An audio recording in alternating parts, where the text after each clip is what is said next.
Andrew Boyles, the retired 710 KNUS morning talk show host who refuses to retire. We continue to do this series thanks to Mark Crowley, and really thank you to Kelly Michaels and Brian Taylor. And we've called it the shoot from professional wrestling. It's real, and pro wrestling, of course, a work is doing everything. A shoot is real. Now, I have limited appreciation anymore for the realm of talk radio. In fact, I pretty much lost my respect for a lot of it. But then this woman shows up, ladies and gentlemen, and she was making a remark to a friend of mine. The only reason she's here is because I got fired. Ladies and gentlemen.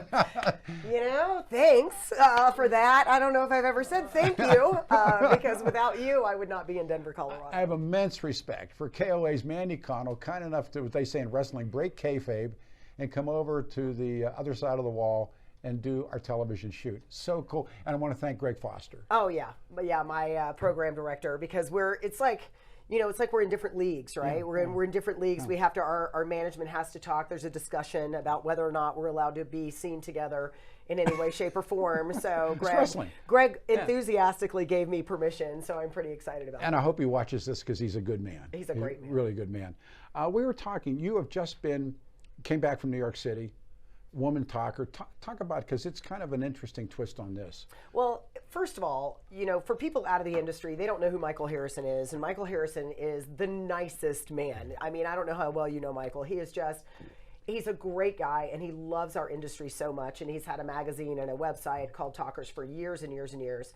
And when I first got my own show, I decided I was going to go to Talkers, and I wrote Michael a nice email and said, hey, I'm excited about coming to this one. I haven't been to it. It's about 2008.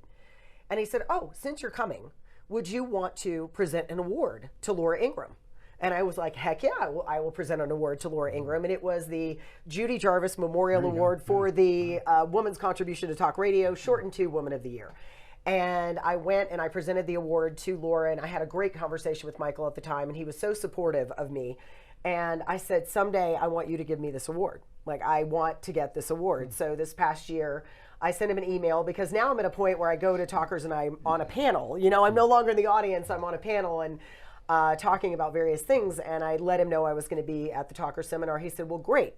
I'm going to have you speak twice. And I looked at the email, glanced at the email that he sent me, and I was like, oh, he wants me to present Woman of the Year again to someone else. So I did not think anything of it. And then Greg Foster, my boss, walked in and said, congratulations. And I went, for what? And he goes, you're Woman of the Year. And I went, what? And he goes, yes, you didn't see. And I had assumed I was giving the award, but I got the award. So it was a nice full circle moment. How did it feel? To go and do it. I'm not big on awards. Yeah. Are you awards driven? Not really. I'm really not either. I mean, I get my awards. I'm competitive, but like shiny things don't normally, I'm very grateful. I should not seem ungrateful, but they're not what motivates me. But this one is special because it is from people that I respect so much. People that have watched my career from 2008 with great interest. And so it meant something to be recognized by someone who I know has been paying attention, not just a board of people who listened to a minute and a half of my audio and decided whether or not I was good enough. Well, those are always the giveaways. Yeah. Sure. So it was a really good award. My daughter was able to be there. She's 13, so that was really special that she was there and my husband was there, and my best friend from 4th grade lives in Brooklyn, so she got to go. It was just a really great experience. And then New York City was all on its finest the whole weekend, and what a great city. I love visiting there. Do you have those moments, and when you ask yourself, and we've talked about it, where you're thinking, these people legitimately care about what do you go through that? It is kind of weird because then the imposter syndrome kicks in, right? And then you're like, well, they're going to find out I'm a complete fake. Every day. I have no idea what I'm doing. I'm just throwing crap against the wall every day and seeing if it'll stick. So yeah, there's that kicks it all in. It's an interesting stew of emotion. I'll tell you a story. It was one of those moments. Roy Romer's wife, Bea Romer, is a lovely woman, and we were getting an award together on reading. And because you could? Because I can. Okay, and there you I go. Promote it. Exactly. So I'm sitting with Mrs. Romer, who is a delightful woman, and she was the governor's wife. She's First Lady of Colorado. We're sitting in this little green room ready to go on. She said, looked at me, she said, I have no idea why these people think what I think matters. Wow, that's a very humbling experience. And I thought, B, you. I felt the same way. That's the one thing I never lose. I never forget. And when I get frustrated with the job or the business or whatever, I never forget my feelings of gratitude that people give me time out of their day every single day. Think about everything now that there's out there to compete with it. You know, there's so many options for your entertainment, for your information, for your news. There's so many options. So I never, ever, ever take that for granted. I never lose the gratitude that I have for people. And whenever anybody takes the time to tell me, hey, I love the show, I listen every day, I am grateful, and I try to let them know how much it means to me. Stand up, shake their hand, yeah, hug man. them, I mean, pictures with their kids. They don't have to do any of that, No, and yet they are. I mean, we're in the process of selling a vacation right now, and people are paying to go on they vacation go on with vacation me. with you, yeah. And every time I meet these people, and I'm like, wow, are you going to be disappointed by the end of this trip? Wow. But we never are. Thousands of years ago, I'm doing a morning country show with a guy named Bob Lee, who was my mentor, and Dolly Parton breaks away from Porter Wagner. And she's on her own. She's the hottest thing in country, and she performs here in town. And she came out and did our radio show. And I met Dolly Parton? yeah, just all over. That is one of my dream interviews, Pete. I mean, for real, the best. She's an American icon. Oh, so we were on KLK radio on Hamden 285, and it was like, I've told the story. I'm looking out the window, and remember in Hitchcock's The Birds, there were 2 blackbirds, then there were 8, and then there was 25, and then the whole thing's crows. Well, you could see a couple people in the parking lot, and then more people, more people, more people, more people, more people. So show's over, and she had a limo, and the guy, with no names being used, said, we're going to get in a circle around Dolly and get her to the car. She said, stop.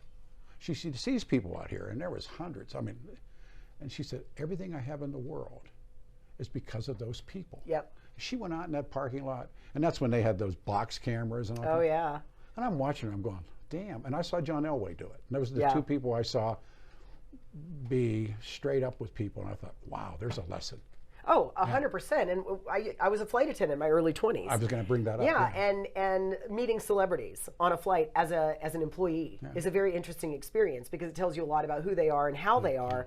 And the celebrities that I remember the most clearly are the ones that were, just like you're saying, incredibly gracious, who stopped and gave autographs to everyone and shook hands and you know, talked to everybody who wanted to talk to them. And it takes so little energy in the grand scheme of things. Is there anyone you wish you'd have never met? Yeah, oh yeah, Mickey Mantle. Absolutely horrible man was on he the drunk? airplane. Oh yeah. This was before he got his new liver. Yeah. And he made an 8-year-old boy cry. So- I thought there was going to be a fist fight when another businessman stood up and started throwing $20 bills in his face because the little boy asked for an autograph, and Mickey Mantle said, I only give autographs for $100.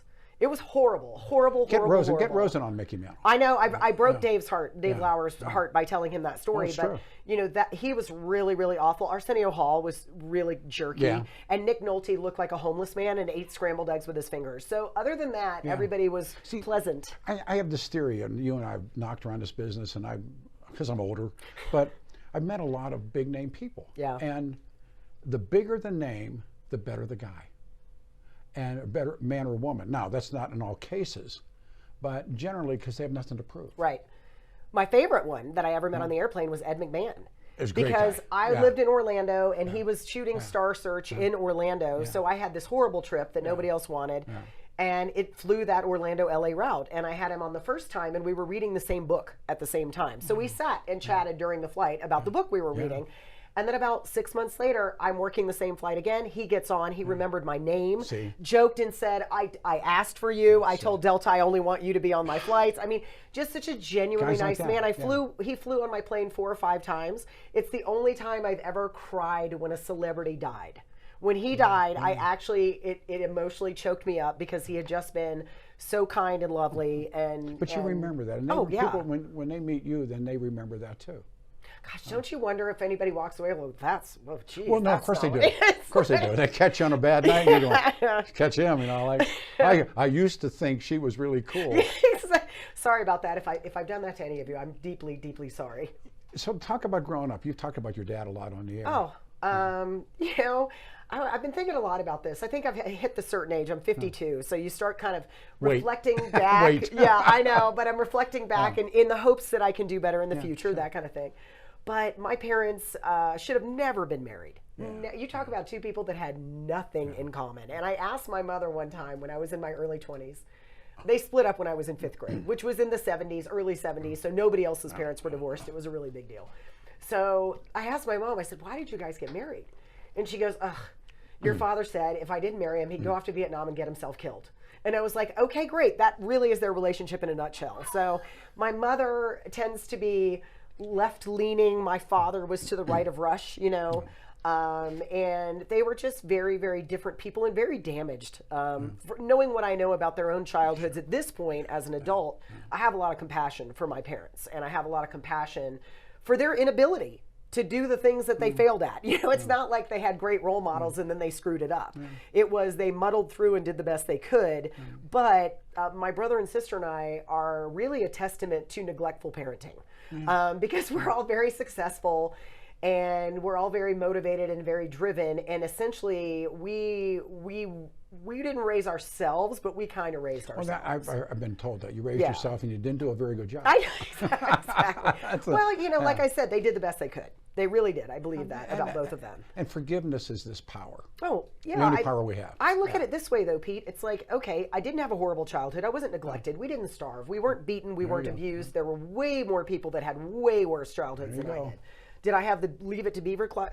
Who did? You know, really. Yeah. But all of those experiences, all of those challenges, all of those things I had to muddle through and figure out myself have made me the person that I am now. And I think I'm pretty good. I've heard you tell the story of how you also backed into the business. Oh. So tell that if you would. And let this be a testament to taking advantage of opportunities when they present themselves, because a lot of people go through life thinking that they just didn't get a lucky break, but when someone presented them with the opportunity that could have gotten them to that lucky break, they said no. And I just want to throw that out there. No, I was a flight attendant for Delta Airlines, and I'd been in about 5.5 years, and I was kind of at a point where I was trying to make a decision about whether or not I wanted to stay, because it kind of it seduces you because you have so many days off and it's really not a hard job, and the money starts to get good. I wasn't in the money was good part yet by any stretch of the imagination, but I wasn't sure what I wanted to do. And I had 2 guys get into a fist fight on the airplane. 2 businessmen fighting over a middle seat that neither of them had a ticket for, but they both wanted to put their briefcases there and they couldn't touch. I'm not even exaggerating. It was pre 9/11, so stuff like this happened all the time. And the next week, I was kind of regaling the other flight attendants with what happened, and they said, well, what did you do?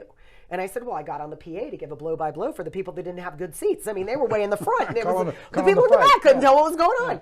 And this man had gotten up to stretch his legs, and he approached me as he was leaving the airplane and said, you're really funny, and you should be in radio or television. And at the time I was, 27, platinum blonde, 50 pounds lighter than I am now. So you get a lot of cards from old men, and I threw it away. Yeah. Didn't think anything of it. And then the next week I happened to be holding a set schedule that month, which never happened. And the next week he got on the plane with his wife, Sally, and said, Sally, this is the girl I was talking about. Wow. So that changed it. That changed the dynamic in a heartbeat. And it turned out his name is Dick Robinson, a fantastic human being and the owner of the Connecticut School of Broadcasting. And he gave me a scholarship, and I thought, okay, I don't know how I can work this. I can't go to school because I'm on call. I didn't even have a set schedule.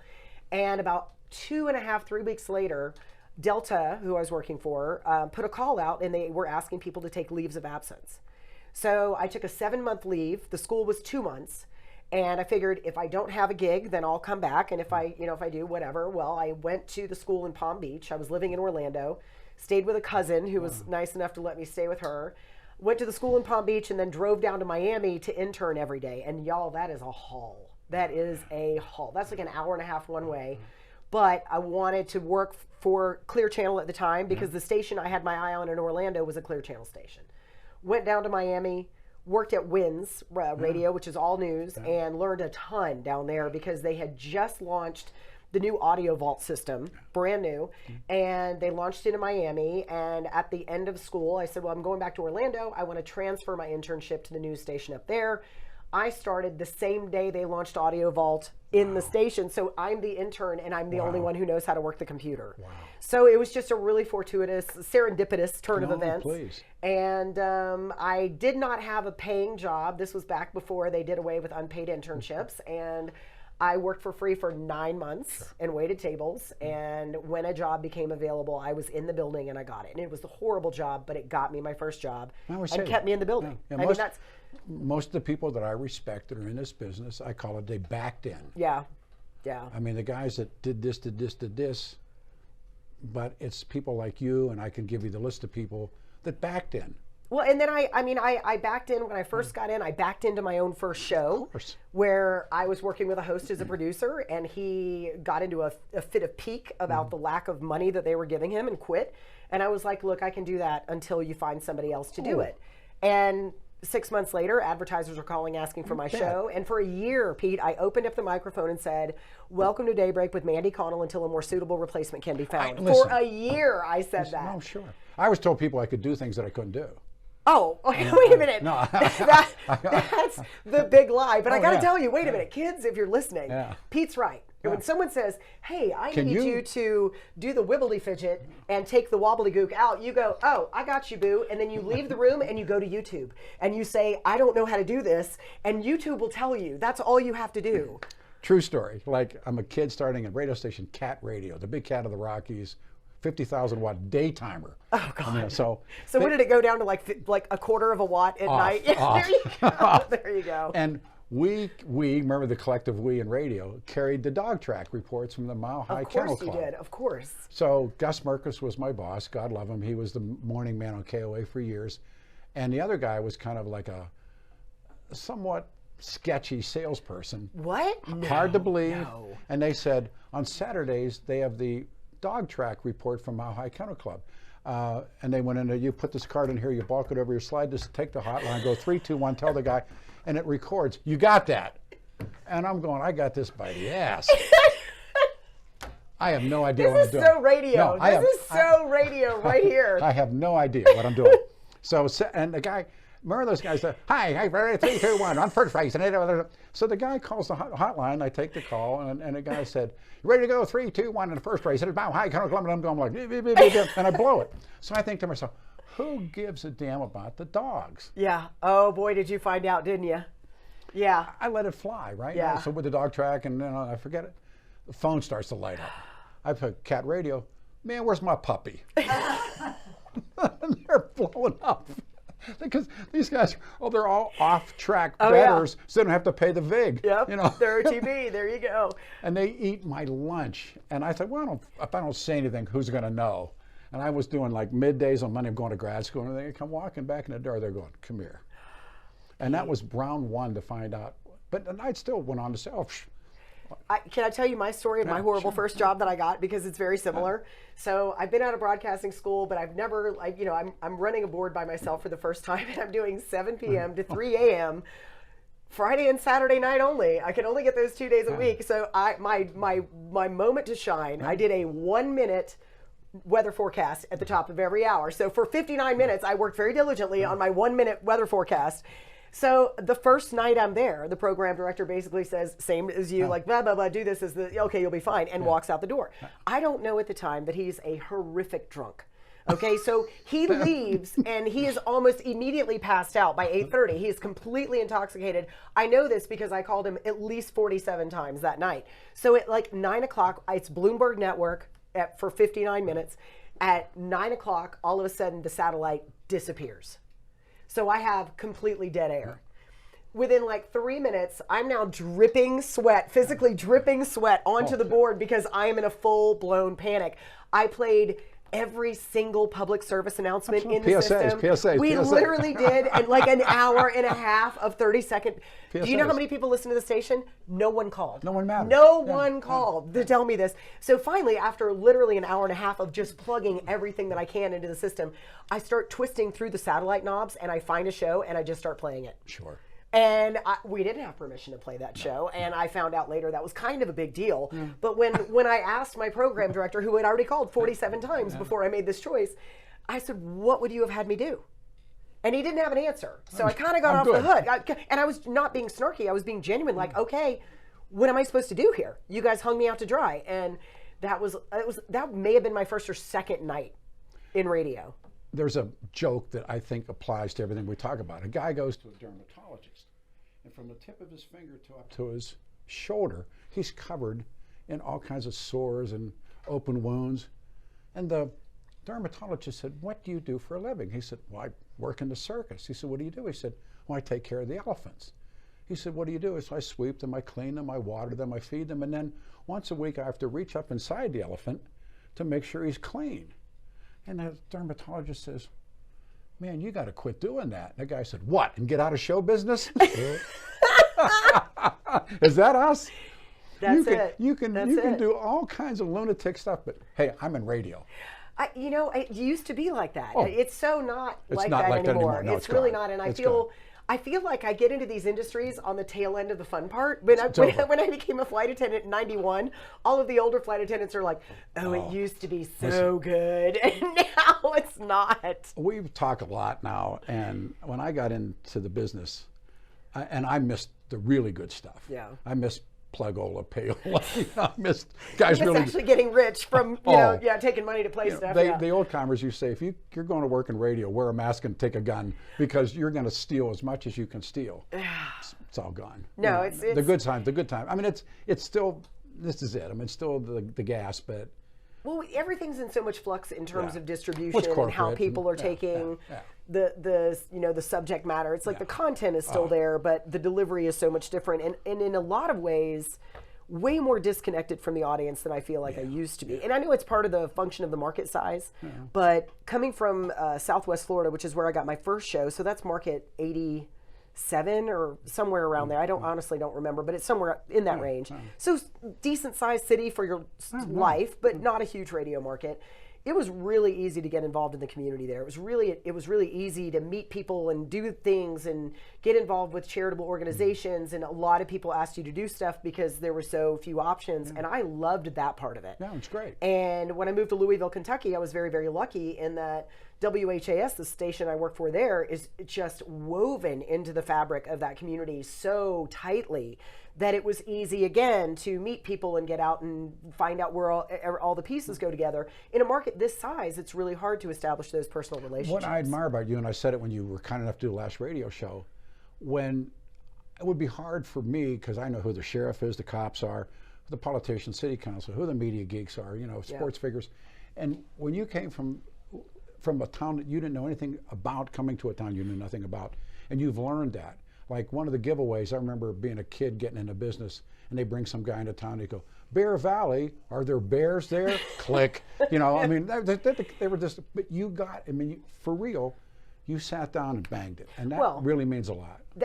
How can you have to do that. That's part of it. But it still takes, I tell people all the time, it takes a good 18 months, I think, before you kind of have a feel for how all the pieces go together. And even then, you don't know where the bodies are buried. And when I moved to Louisville, a guy named Jim Milliman, who ended up being the state field director for Rand Paul, it's just an incredible guy. He has since passed. But Jim called and said, "Hey, I know everything about Kentucky politics. I want to take you to lunch and tell you who is connected to who." And he wrote, I still have it. It was a framework of all of the old Kentucky political stuff, and old politics in Kentucky matters a lot more than it matters here. Oh, sure. But it was so incredibly helpful. And when I got here, I kind of, at that point, realized how valuable that was. So I reached out to various people and said, "Hey, could you help me put these pieces together? Could you put these pieces together?" But I think it's really important, and it also helps you feel like you're a part of the community faster. What's the low light and what's the highlight? The low light of being in Denver? No, the low light you pick in radio. Oh, gosh. The low light was probably when I had a job that I loved on Real Radio 104.1 as a producer for a show, and I made a bad choice and dated the host. And when that went south, good. Well, trust me, learn that lesson the hard way. Never good. But when it went bad, it went really bad, and it was really horrible at the time. But in hindsight, it was an incredibly valuable and hardening experience for me, because you cannot be a soft talk show host. And by soft, I mean emotionally soft. You cannot have that emotional, you don't have the luxury of an underbelly, right? You don't get that, because people will eat you alive. And that experience went a long way towards beginning the hardening that I needed to be a talk show host myself. Highlight, golly, there've been so many. I mean, Pete, there's been so many. I've gotten to work with so many incredible people. I got to tell you, we've started doing these, and it's going to sound like a sales pitch, and it kind of is, but it's really not. We do these trips every year, the Mandy Connell Adventure, and we work with this incredible travel company called Cruise and Tour, and getting to go with listeners on these trips and having conversations and meeting them, and we've actually made some of our very best and closest friends from these trips. I wasn't sure I was going to like those, and I love them. I just love them because going back to what I was talking about before, it gives you that personal touch, and it gives you that opportunity to talk to people and find out about them, and you realize how broadly diverse your listening audience is. You know, that you kind of have a vision in your mind, I guess, and I always have had a vision in my mind of who I'm talking to, but everybody has a different walk in life. Everybody has a different path that brought them to wherever it is. And I love those. I mean, I absolutely love those. But golly, I've gotten to speak in front of 10,000 people. I've gotten to, you know, I don't know if I could, it almost feels too braggy to talk about all the high points. You know, you get to go to a Final Four, you get to go to the Super Bowl, you get to go to concerts out. I can't even remember all the people I've seen in concert. I've said that about this business and about what's happened. I'm the luckiest guy that's ever walked the earth, and I feel that way. That you mean you think that what I think is important, or better yet, when you're sitting with somebody and you have this magic moment. Yeah. And I told the story, but it was with Norman Mailer, and I did this whole undergraduate project, and I read probably everything Norman Mailer wrote, Fire on the Moon. That's a commitment. Oh, but I love Norman Mailer. Yeah. And then I did a radio show with Norman Mailer. That's amazing. And he brought, like I've said this, I think it was like his fifth wife or whatever, and she's draped and, you know, and everything. And the book was Harlot's Ghost. It was about the CIA. And he was going to stay for 15 minutes, and he did 2 hours. Oh, that's fantastic. And he's up and he's walking, and he turned around to him and he said, "So what did you think of the book?" And we talked. No, true story. And I went, "You've done better work." To Norman effing Mailer, right? And he comes over and he gives me, "Thank you." And he walked out, and, you know, short amount of time later he's gone. And I wanted to pick up the phone and call somebody. Norman Mailer cared about what I thought. Then I thought, don't do that. See, I got fan mail from a talk show host, nationally syndicated talk show host that I adored. He has since retired. Neil Bortz is his name. Oh, yeah, sure, of course. And he had a place in Naples when I was in Fort Myers, and he sent me fan mail. Yeah. And I emailed him back, ha, ha, ha, who is this really? Yeah, I did really? not believe it was him. Yeah. And when it really turned out to be him, and we became friendly, I told him it's like getting a nod from the Pope. Yeah. You know what I mean? I mean, when someone you really admire says, "Wow, I think you're great," you're like, "What is happening right now?" You know, there's something wrong with you. I don't ask that question because I don't want to know the answer. Like if it's just, you know, because sometimes the answers are not. I don't know if you get the weird answers like women do, but yeah, some of the answers are answers I don't want to hear. Let me come back to that, because women in radio, and when I break into business, and we've talked about it, they called it the girl. Yes. And on the front desk was a woman who was just, I don't even know her real name. And she did the logs, and she answered the phone. She did all of the tedious BS that no one else wanted to do. But she was known as the girl. The girl. Ask the girl, or go to the girl, or tell the girl. And I do remember her name, but I don't want to embarrass her. But and there was a lot more to it than just being the girl. And now, you know, our sales manager, I worked for Chris Hollinger, we talked about, Jessica Farias, you know, all the women that you know. Yep. On-air women. There are far more women in the executive side and on the sales side than there are the programming side. And you and I said something. You told me one thing, we're talking in a private conversation. Women programmers, can we do this? Or I'm fine with that. And this is not obviously 100%. There are definitely outliers in this. But it's been really challenging for me as a female talk show host to get a fair shake from a lot of program directors. And this is not me speculating. There was a very high-placed executive with, at the time, Clear Channel that said plainly to multiple people that women can't succeed in talk radio. So, and that's the highest level executive. And somebody we know wouldn't take your call. Or, yes, you know, that kind correct. Of stuff. Yeah. And so there's still, I think, very much a perception that women either don't think the right way, or they're not cut out for this, or there's a temptation when you're female to lay on the toughness a little too thick. There's a couple female talk show hosts working right now that I just want to reach out and say, back it off. Take it back a notch, sister. You don't need to always be a ball breaker. I know what we're talking You know, about. you don't always need to be so aggressive. But in order to get the opportunity, you have to demonstrate that you can be aggressive. You have to demonstrate that you can give a shot and take a shot. And I think that there are a lot of people who just consistently are so uncreative in their thinking that they can't possibly imagine that a woman could do it as well as another Rush wannabe, you know, and that's kind of what I've been butting up against for a long time. I tell people that we are head coaches. They hire you because someday they're going to fire you. You know, and you should know. Oh, yeah. You Yeah. ever been kicked off the job? No, I have not. I have not. I know it's pretty remarkable, but I had the incident with the host, but there was enough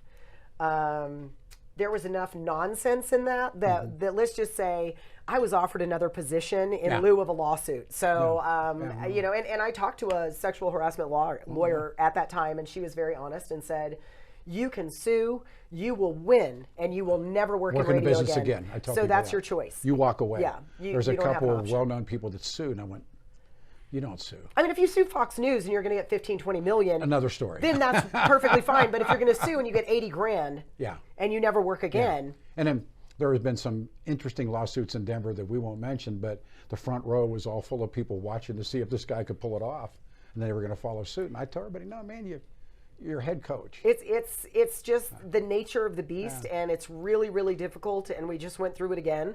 I know. And I lost an incredibly valued member of my team, but he understands, I understand, this is kind of what you sign up for. It's part of the mania part of radio. You do not have a divine right to a radio show, and you don't have a divine right to a gig. Yeah. And I got to tell you though, Pete, 15, 20 years ago, the thought of getting fired would have really made me grip. But I'm telling you right now, if I got fired today, tomorrow I would have my own podcast, Substack, and I would monetize my own product. And there's so many options now that it has lowered my personal fear level dramatically. And we're not smart enough to know better. And first time I got fired on Christmas Eve. And as we got off the air, the people said, well, John wants to see you. And I thought, no, I thought Christmas bonus. Oh, wow, the old Christmas bonus trick. The better part of it was, I am such a stooge. They said, but you can come back tomorrow and play the Christmas tapes for like $5 an hour. Guess who was in there running reel-to-reels? Shut up, I needed money. Pete. I needed money. Yeah. And that idea of, like you go back to, I can do that. Oh, yeah. I always had my hand in the air. And then the same guy that wrote Bless the Beast and the Children also wrote The Shootest. And when you read The Shootest, it has a different ending than the film. But there's this moment that I always collectivize for what we do. And the old gunfighter's name was John Bernard Books, I think was his name, and the sort of Ron Howard character. Sure. They're swigging booze, and they're in the barn. And he said, Mr. Books, he said, how were you able to kill all those people that he killed? And he killed, I forget how many men he killed. And the old gunfighter said, well, I was willing. Yeah. And that's this business. And that's what I tell the younger people. We have some just phenomenal younger people working in our building right now, and they're in the beginning stages of their careers, and I think that they all have a really positive future, but getting them through these first few years where you just tell them you're not going to make any money, it's going to suck, and you just have to work through it and keep doing the things that you're doing, because they're all, to your point, utility players. They can do anything. Anything they want. I mean, we have an incredible team of people that are just incredibly talented in so many different ways. You just try to keep them in the business until they get to the part where they can afford to live, you know, and I think it's getting more difficult now. Way impossible. Where people have so many more options in terms of getting their content out. You know, you don't have to work for a radio station to get your content out. Now, is anybody going to listen to it? That's another question altogether. But at least you have the opportunity to do something that you're proud of and you feel good about, and hopefully at some point you can monetize that. What, and get out of show business? I love you. I mean, this started out as texting one another when Mandy came to town. It was over some political stuff and what's your step and da-da-da-da. And we became friends, and then we'd have phone calls, and finally we went and had lunch together. Yeah. And it was she's a special woman. She's married to a great man. She's a great mom, and she's a tremendous talk show host in a time where, and as Dan Kaplan says, my humble opinion, talk radio's gassing right now. And you're holding the line. Oh, I appreciate it. I love you very much. I'm so proud of you, man. Thanks, Pete. No, thank you. No. Thank you. If I hadn't strangled the sheik, Exactly. we wouldn't be here today. That's probably really, really true. So I appreciate your outbursts. I appreciate it very much. You have no idea. And I understand it. Oh, yeah. There you go. Many do. Yes. Thanks to Mark Crowley and to Brian Taylor and to everybody part of this. Thank you so much. Next time we do it again. She has to run because she's on the air at noon. Mandy Connell, everyone, KOA, noon to 3, Monday through Friday, M through F, as they say. Correct. The best. Thanks, you guys, for watching. Thank you.